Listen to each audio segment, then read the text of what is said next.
Hi, class. This week is about standards in distance education, mostly for higher education, but a little bit about K-12, and also a little bit about program management.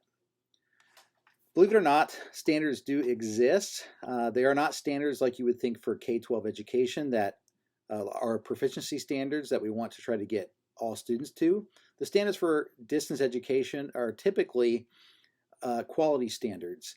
And the biggest program out there is Quality Matters, that was first developed as a part of University of Maryland for distance courses.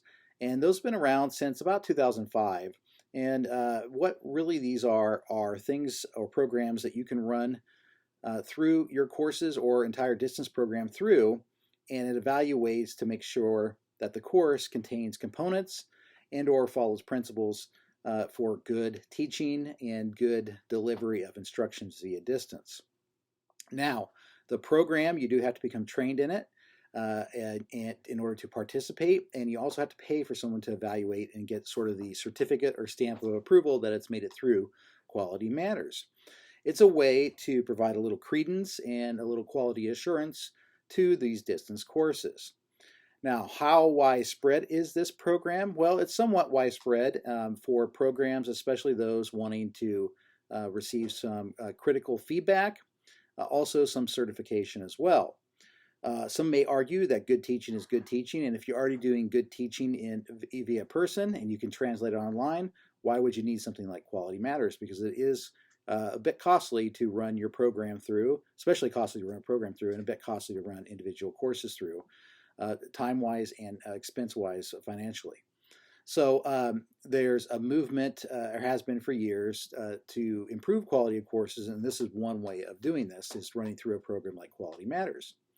Individually, a lot of money and effort has been put into hiring instructional designers, as you know, at individual universities to do this more localized to make sure quality checks are done internally and try to at least train people up so you just have good instruction no matter the context. And there's also sometimes focus on online instruction. Again, I wanted to present you this week and expose you to Quality Matters especially, and then expose you to some things that have been done K-12.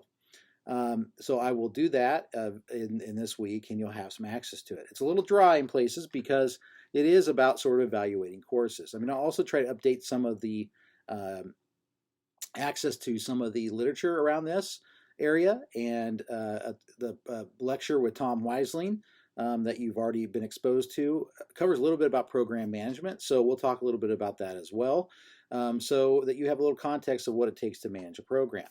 So again, this is one of these exposure weeks to an additional topic that I think is around this idea. I realize we're towards the end of the semester, so I don't want you spending a ton of time listening to me blab on in a lecture about this topic, but I do want to expose you to it so you do have this context.